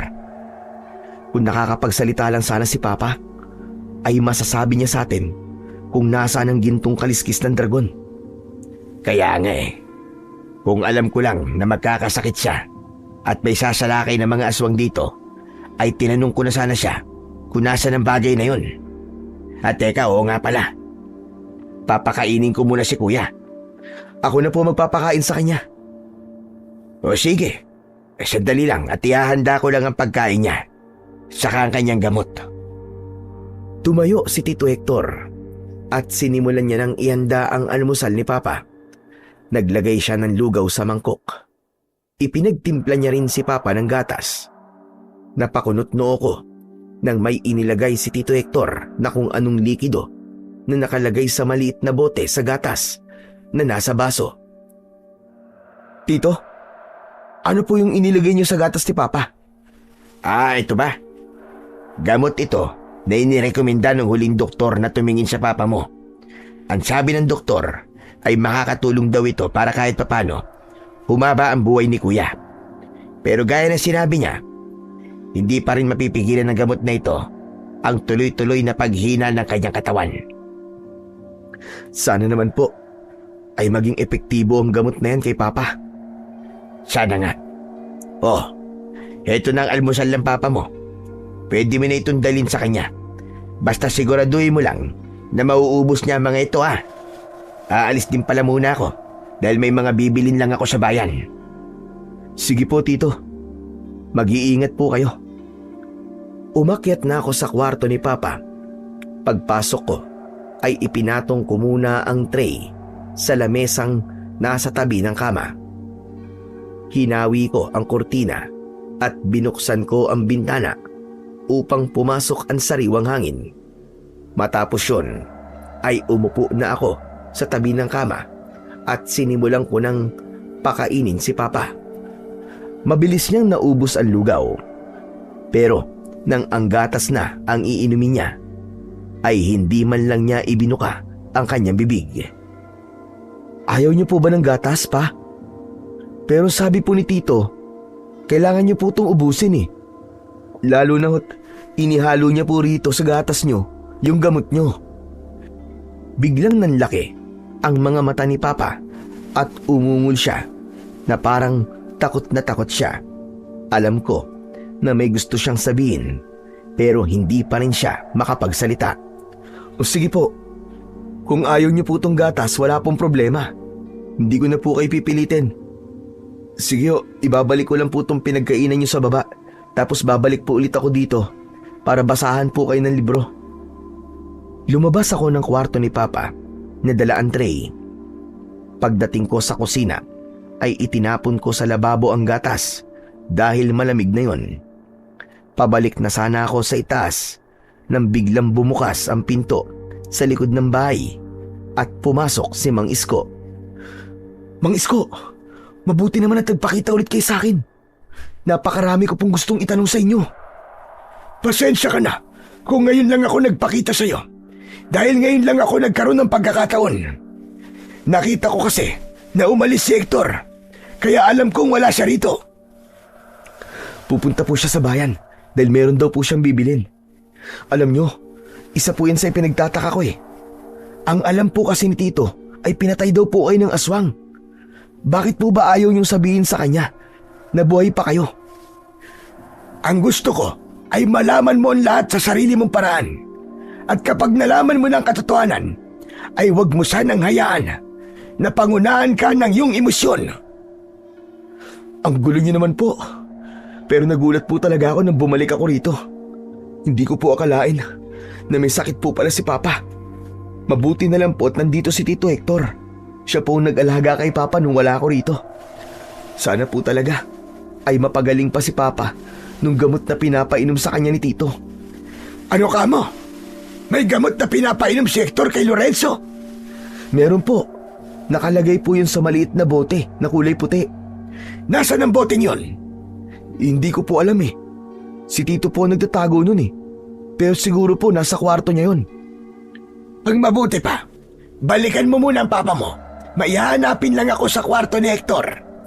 Ano po nga hanapin niyo ron? Basta, huwag ka ng maraming tanong. Yung sinabi ko sa iyo huwag mong kakalimutan. Hindi dapat malaman ni Hector na buhay pa ako at nag-uusap tayong dalawa. At yung gintong kaliskis ng dragon. Kailangan makita mo na yon sa lalong madaling panahon. Sige na, balikan mo na ang papa mo. Madali ka. Napakamot na lang ako sa likod ng aking ulo. Iniwanan ko na si Mang Isko at nagpunta na ako sa ikalawang palapag ng aming bahay. Binalikan ko si Papa sa kanyang silid at kinuha ko ang aklat na binabasa ko sa kanya. Maya-maya pa ay sinimulan ko na ang pagbabasa ng malakas habang si Papa naman ay nakikinig sa akin. Hapon na nang bumalik si Tito Hector. May dala siyang ulam para sa hapunan namin mamaya. Sa totoo lang, napakarami kong gustong itanong sa kanya, lalo na kung alam niya ang dahilan ni Mang Isko kung bakit ayaw nitong malaman ni Tito Hector na buhay pa siya. Pero pinigilan ko ang aking sarili. Naniwala ako na may magandang dahilan si Mang Isko kung bakit niya yon ginagawa. Pagkatapos naming maghapunan, ay inihanda na ni Tito Hector ang pagkain ni Papa. Muli siyang nagtimpla ng gatas at nilagyan niya yon ng gamot. Tito, hindi pala nainom ni Papa yung gatas niya kaninang umaga. Ayaw niya kasing inumin eh. Ano ka mo? Bakit di mo siya pinilit? Napaka-importante ng gatas na yon dahil doon nakahalo ang gamot niya. Pasensya na po kayo. Naawa po kasi ako sa kanya eh. Parang ayaw niya po talaga ng gatas eh. Anak ng putya. Napakatigas talaga ng ulo ni Kuya. Hayaan mo na. Ako na lang ang palaging magpapakain sa kanya para makasiguro tayo na maiinom niya ang gamot niya. Matapos yun, ay dinala na ni Tito Hector sa kwarto ni Papa ang pagkain. Ako naman ay inihanda ko na ang mga gagamitin ko para sa pagbabantay namin mamaya. Ipinagdasal ko rin na sana ay matapos na ang kaguluhan sa aming barangay at gumaling na si Papa sa kanyang sakit. Gusto ko pa kasi siyang makasama ng matagal at ipinangako ko sa aking sarili na sa sandaling humaba pa ang buhay niya ay babawi ako sa kanya ng gusto. Ilang linggo pa ang lumipas at patuloy pa rin kami ni Tito Hector sa pagbabantay tuwing gabi sa aming lugar. May mga gabi na tahimik pero meron ding hindi dahil may mga aswang na sumasalakay. Napansin ko na tila hindi nauubos ang mga aswang na sumasalakay sa aming lugar. Kapansin-pansin din na tanging ang barangay lang namin ang nakakaranas ng ganun habang ang mga kalapit naming barangay ay hindi. At nang dahil doon ay isang teorya ang aking nabuo. Nang nagkausap kami ni Tito Hector ay agad ko yung sinabi sa kanya. Tito, sa tingin ko ay merong isang malakas na aswang na nag-uutos sa mga aswang na sumalakay sa ating lugar. Paano mo naman nasabi yan? Yun po kasi ang nararamdaman ko eh. Hindi niyo po ba napapansin na sa barangay lang natin sumasalakay ang mga aswang? Hindi po ba isa yung senyales na merong nag-uutos sa kanila? Siguro, yung pinuno nila ay may personal na galit sa lugar natin. At sinong aswang naman ang gagawa nun? Hindi ko rin po alam eh. Wala po akong ideya kung sino. Pero malakas ang kutob ko na baka isa yun sa mga aswang na may galit kay Papa. Baka dito niya pinapasalakay ang mga alagad niya dahil alam niya kung gaano kamahal ni Papa ang lugar na to. Kaya kailangan ko na po talaga malaman kung nasaan ang gintong kaliskis ng dragon. Hindi po natin alam kung kailan aatake yung pinuno ng mga aswang. Hindi po tayo sigurado kung kaya ba natin siya dahil paniguradong mas malakas siya sa mga pangkaraniwang aswang na nakalaban natin nito mga nakaraang gabi. Sa palagay ko tama ang hinala mo. At kung totoo nga ang lahat ng sinabi mo, ay isang napakalaking panganib ang kinakaharap natin sa ngayon. Sayang lang talaga. At hindi man lang kaya magsalita ni Kuya Lorenzo. Siya lang kasi talaga ang nakakalam kung saan niya tinago ang gintong kaliskis ng dragon. Nabahala ako ng gusto matapos naming mag-usap ni Tito Hector. Doon ko napagtanto na anumang sandali ay maaaring umatake ang pinuno ng mga aswang. At kapag nangyari yun, ay wala akong ideya kung mananalo pa ba kami sa laban. Hanggang isang umaga, pinuntahan ko si Papa sa kwarto niya. Naabutan ko siyang nakatingin sa nakabukas na bintana at umiiyak siya. Lumapit ako sa kanya at gamit ang aking kamay ay pinunasan ko ang kanyang luha. Umiiyak po ba kayo dahil sa kalagayan niyo, Pa? O dahil po sa nangyayari sa lugar natin? Pa, napakalaking kawalan niyo po sa barangay natin. Kung wala po siguro kayong sakit ngayon, sigurado po ako na hanggang ngayon ay natatakot pa rin po ang mga aswang na sumalakay dito. Pa, hindi po kami sigurado ni Tito Hector kung makakaya pa namin ang mga sunod naming laban. Kailangan ko po sanang malaman kung nasan po ang gintong kaliskis ng dragon. Kailangan ko po yung gamitin sa pakikipaglaban sa mga aswang. Pero sayang nga lang po dahil hindi po kayo nakakapagsalita eh. Kung nakakapagsalita po sana kayo, ay masasabi niyo po sa akin kung nasaan ang gintong kaliskis ng dragon. Umungol si Papa. Hinawakan ko ang kamay niya at ngumiti ako. Huwag niyo na pong piliting magsalita, Pa. At baka makasama pa po yan sa inyo eh. Ang mabuti pa ho, ay babasahan ko na lang po kayo ng aklat. Kukuha po ako ng bagong aklat sa library. Kasi natapos ko na pong basahin yung isang aklat na binasa ko po sa inyo kahapon eh. Lumabas na ako ng kwarto ni Papa at dumiretso ako sa library. Naghanap ako ng magandang aklat na alam kong magugustuhan ni Papa. Isa-isa kong tinignan ang mga aklat na nasa bookshelves hanggang sa napahinto ako nang nakita ko ang malaking Biblia na nasa pinakasulok. Mas mabuti siguro kung ito na muna ang babasahin ko kay Papa. Kinuha ko ang Biblia. Napakunot-noo ako nang may nakita kong pulang pindutan sa likod ng kinalalagyan ng Biblia. Nagkaroon ako ng hinala na sinadya ni Papa na ilagay roon ang Biblia upang itago ang pindutan na yon.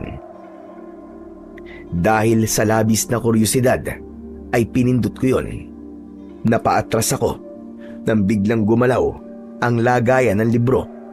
Umikot yon at nalantad ang isang silid na nasa likod ng lagayan ng libro. Ilang segundo akong nakatulala dahil sa labis na pagkabigla. Sa bahay na yun ako ipinanganak. Ngunit noon ko lang nalaman na meron palang lihim na silid sa loob ng library ni Papa. Pakiramdam ko ay may kung anong enerhiya ang humihila sa akin para pumasok sa silid na yon. Marahan akong humakbang papasok sa naturang silid. Husang bumukas ang mga ilaw nang naroon na ako. Sa dingding ay nakasabit ang iba't ibang sandata na ginagamit sa pakikipaglaban sa mga aswang. Karamihan ay mga luma na at sa palagay ko ay doon itinatago ni Papa ang mga sandatang ginamit noon ng aming mga ninuno. Ngunit ang talagang kumuha sa aking atensyon ay ang lamesa na nasa gitna ng silid. Lumapit ako sa lamesa at sa ibabaw nun ay naroon ang bagay na matagal ko nang hinahanap. Yun ay walang iba kundi ang makapangyarihang gintong kaliskis ng dragon. Kung ganun, dito ka pala tinatago ni Papa. Sa wakas, nahanap din kita. Nanginginig ang mga kamay ko nang kunin ko ang gintong kaliskis ng dragon. Nagmamadali akong lumabas ng silid na yon. Muli kong pinindot ang pindutan at kusang sumarado ang lagayan ng libro. Ibinalik ko ang Biblia sa dati nung kinalalagyan at saka ako bumalik sa kwarto ni Papa. Masaya kong ipinakita sa kanya ang gintong kaliskis ng dragon. Papa, tignan nyo!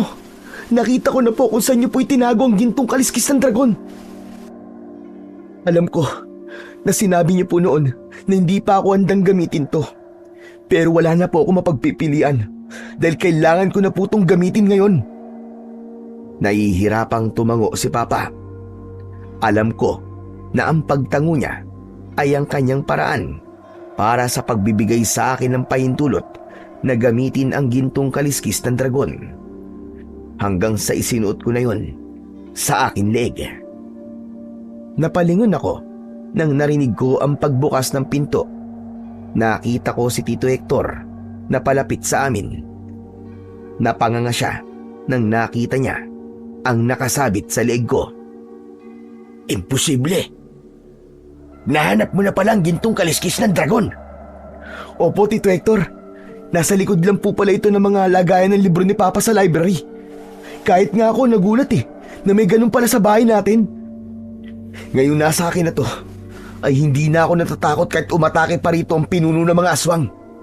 Sigurado ako na magagawa ko na siyang talunin. Mabuti naman at nakita mo na yan, pamangkin. Masaya ako para sa'yo. Oo nga pala, mamayang gabi ay hindi ako makakasama sa'yo sa pagbabantay. May importante kasi akong pupuntahan Ayos lang po. Mas malakas na po ang loob ko na makipaglaban sa mga aswang. Kasi nasa akin na po ang makapangyarihang agimat ni Papa.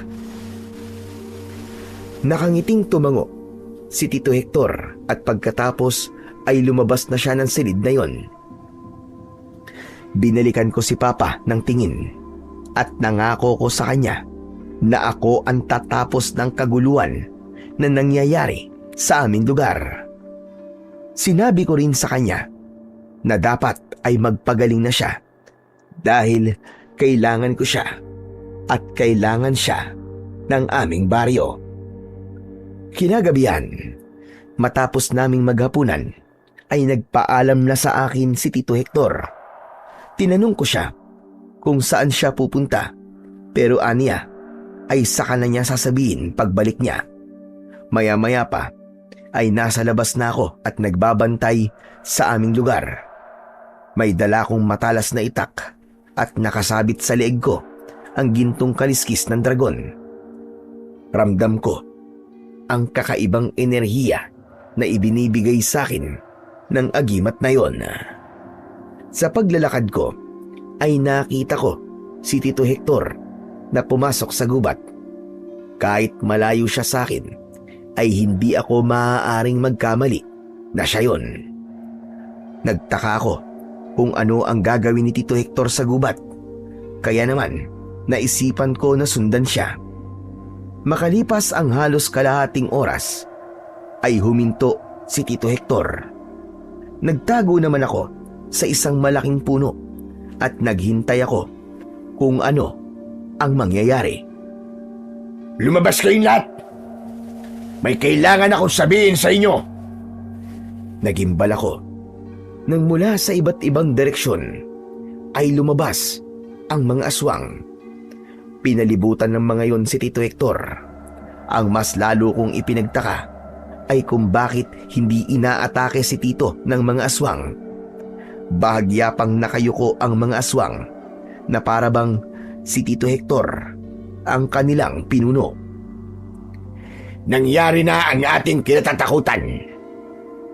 Natagpuan na ng pamangkin kong si Enzo ang gintong kaliskis ng dragon. Ngayon ay mas magiging malakas na siya.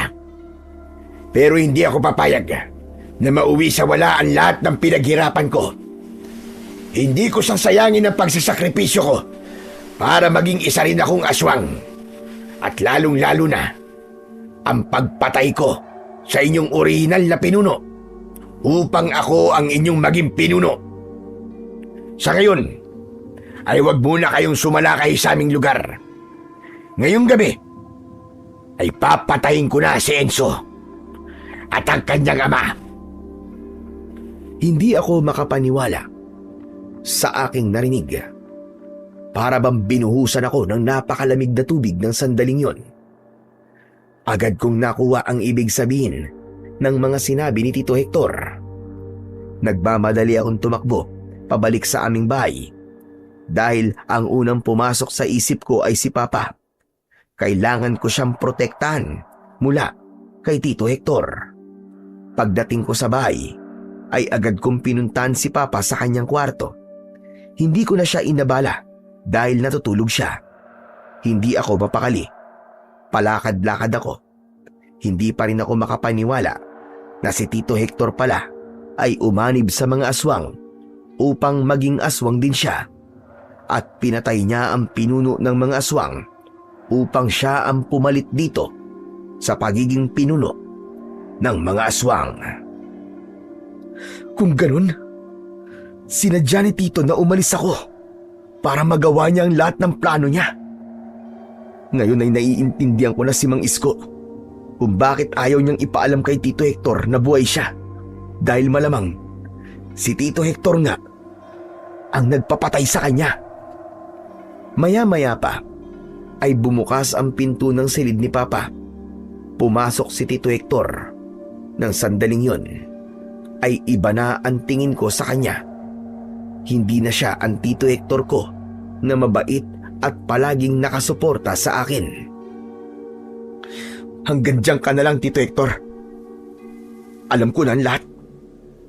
Narinig ko ang lahat ng sinabi mo sa gubat sa harapan mismo ng mga aswang. Walang yaka, Tito. Napakademonyo mo. Niloko mo kaming lahat. Bakit mo ito nagawa sa amin? Kung ganun, wala na pala akong may tatago sa'yo. At tinatanong mo kung bakit ito ginawa. Sisihin mo ang tatay mong ubod ng yabang. Ang lahat ng ito ay parte ng pagiganti ko sa kanya. Dahil mula pagkabata, ay palagi niya na akong minamaliit porque mas magaling siya sa akin. Ngayon, sino na ang mas magaling sa aming dalawa? Hindi ba't ako? At oo, aaminin ko na unti-unti kong nilalaso ng tatay mo, Enzo. Ang gamot na nilalagay ko sa gatas niya ay hindi gamot, kundi isang lason na papatay sa kanya ng paunti-unti. Hayop ka! Hindi kita mapapatawad! Sa isang kisap mata ay nag-anyong aswang si Tito Hector. Sinugod niya ako gamit ang kanyang matutulis na mga kuko, pero nagawa ko siyang maiwasan. Mabilis akong tumayo sa likod niya at tinaga ko siya sa balikat ng matalas kong itak. Humarap ang aswang sa akin at sinunggaban niya ang braso ko gamit ang matutulis niyang mga ngipin. Malakas ako napasigaw dahil sa labis na sakit hanggang sa nabitiwan ko ang aking itak. Sinakal ako ng aswang at itinaas niya ako. Paigpit ng paigpit ang kamay niya sa aking leg at unti-unti kong naramdaman na kinakapos na ako ng hininga. Ang akala mo ba ay may laban ka sa akin dahil nasa iyo na ang gintong kaliskis ng dragon? Wala ka pa rin laban sa akin, Enzo. Dahil ang totoo ay mahina ka. Walang kahit nanong agimat ang magagawang palakasin ka. Pakawalan mo ako! Papatayin kita! Papatayin kita! Ikaw ang papatayin ko. At pagkatapos kitang patayin, ang tatay mo naman ang isusunod ko para magkasama na kayo sa impyerno! Nanlaki ang mga mata ko nang nakita ko na unti-unting umangat ang isang kamay ni Papa. Hindi yun nakikita ni Tito Hector dahil nakatalikod siya. Inabot ni Papa ang lumang pambukas ng sulat na nakapatong sa lamesa na nasa tabi ng kama. Yun ay gawa sa magandang uri ng tanso at halos kasing haba lamang ng ballpen. Pero meron yung matulis na dulo. Nang nakuha ni Papa ang pambukas ng sulat, ay buong lakas niya yung ibinato sa aswang. Natigilan ng aswang nang bumaon yun sa kanyang batok. Nabitiwan ako ni Tito Hector at malakas akong bumagsak sa sahig. Humarap naman ang aswang kay Papa at hinugot nito ang pambukas ng sulat na nakabaon sa kanyang batok. Ano nangyari? Bakit nakakagalaw ka na? Hindi ako papayag. Napatayin mo ang anak ko. Hayop ka! Galit na naglakad ang aswang palapit kay Papa. Sinamantala ko ang pagkakataon na yon. Dinampot ko ang itak at sumampa ko sa likod ng aswang. Walang pagdadalawang isip na ginilitan ko sa leeg ang aswang. Sumirit ang kanyang dugo at agad siyang bumagsak sa sahig. Nangisay ng sandali ang kanyang katawan habang bumubula ang kanyang bibig. At hindi nagtagal ay tuluyan na siyang binawian ng buhay. Binitiwan ko ang itak at dumapit ako kay Papa. Hinawakan ko ang mga kamay niya. Pa? Patotoo ba? Nakakagalaw at nakakapagsalita ka na? Dahil pinalitan ko ng tubig ang lahat ng bote ng lason na meron si Hector sa kanyang kwarto. Unti-unting bumalik ang lakas ng tatay mo dahil hindi na siya nakakainom ng lason. Nagulat ako sa biglang pagdating ni Mang Isko. Lumapit siya sa amin at sinipa niya ang katawan ng aswang. Walang hiya ka, Hector! Traidor ka! Demonyo kang hayop ka! Mabuti na lang at hindi ka nagtagumpay na sinubukan mo kong patayin. Ano?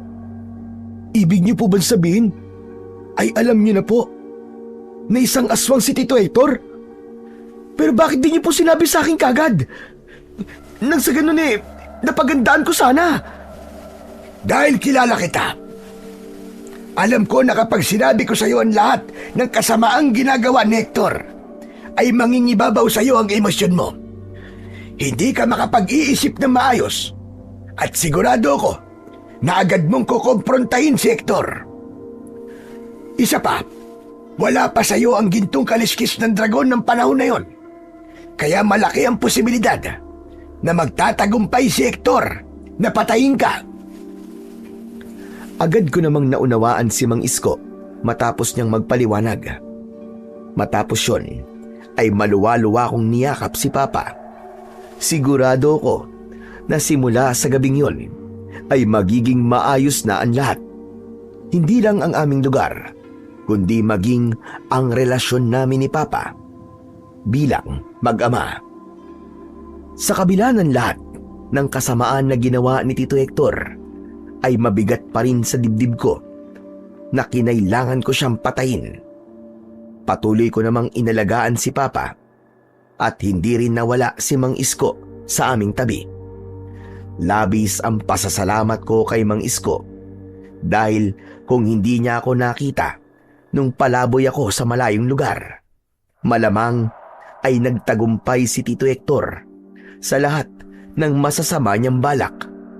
At simula nang mamatay si Tito Hector, ay wala na ring aswang ang sumalakay pa sa aming lugar.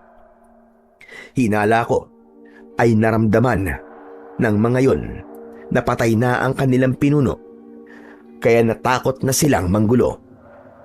Sa mga panahong yon ay mas naunawaan ko na si Papa. Napagtanto ko na hindi dahil maigpit ang isang magulang ay wala na itong pagmamahal sa anak. Iba-iba lang ang paraan ng bawat magulang sa pagpapakita ng pagmamahal. Nang tuluyan ng lumakas si Papa, ay ibinalik ko na sa kanya ang gintong kaliskis ng dragon. Ngunit hindi niya yun tinanggap at sinabi niyang ipinapamana niya na yun sa akin. At pagkatapos ng lahat, ay tuluyan ng naging maayos ang pagsasama namin mag-ama. At sa unang pagkakataon, ay naramdaman kong hindi na ako nabubuhay sa anino niya, kundi sa sarili ko ng pagkatao. Hanggang dito na lamang po ang aking kwento, Sir Blair. At sana po ay kinapulutan niyo ito ng aral. Ang pagmamahal ng isang ama sa kanyang anak ay hindi laging nasusukat sa lambing at matatamis na salita, kundi sa mga sakripisyong tahimik niyang pinapasan. Kaya siya naghihigpit. Kaya niya nagagawang maging mahigpit at minsan ay nagmumukhang galit sapagkat nais niyang ihanda ang kanyang anak sa mundong hindi palaging maunawain. Hindi niya ginugustong makita ang anak na nahihirapan, ngunit pinipili niyang iparanas ang hirap habang siya'y nariyan upang sa pagdating ng tunay na pagsubok, alam na ng anak kung paano tumayo, lumaban at magpatuloy. Ang pagmamahal ng anak sa ama ay may hangganan, subalit ang pagmamahal ng isang ama sa kanyang anak ay walang katumbas at walang kapantay. Walang ama ang nagnanais na masaktan ng kanyang anak. Ang nais lamang niya ay maging handa ito sa buhay kahit pa siya ang masaktan sa bawat paghihigpit na ginagawa niya. Sabi nga sa Biblia, sa Hebreo, Kabanata 12, Talata 6, sapagkat ang minamahal ng Panginoon ay kanyang dinidisiplina at hinahampas ang bawat anak na kanyang tinatanggap. Kaya sana po, kung kasama niyo pa ang inyong mga tatay, papa, papa, o kahit na ano pa ang tawag niyo sa kanila, ay bigyan niyo sila ng maigpit na yakap at iparamdam niyo sa kanila ang inyong pagmamahal habang sila ay nabubuhay at inyong nakakasama. Maraming salamat po sa inyong walang sawang pakikinig at pagsuporta sa aking mga YouTube channel. Hanggang sa muli, at pagpalain po nawa kayong lahat ng Diyos na may kapal.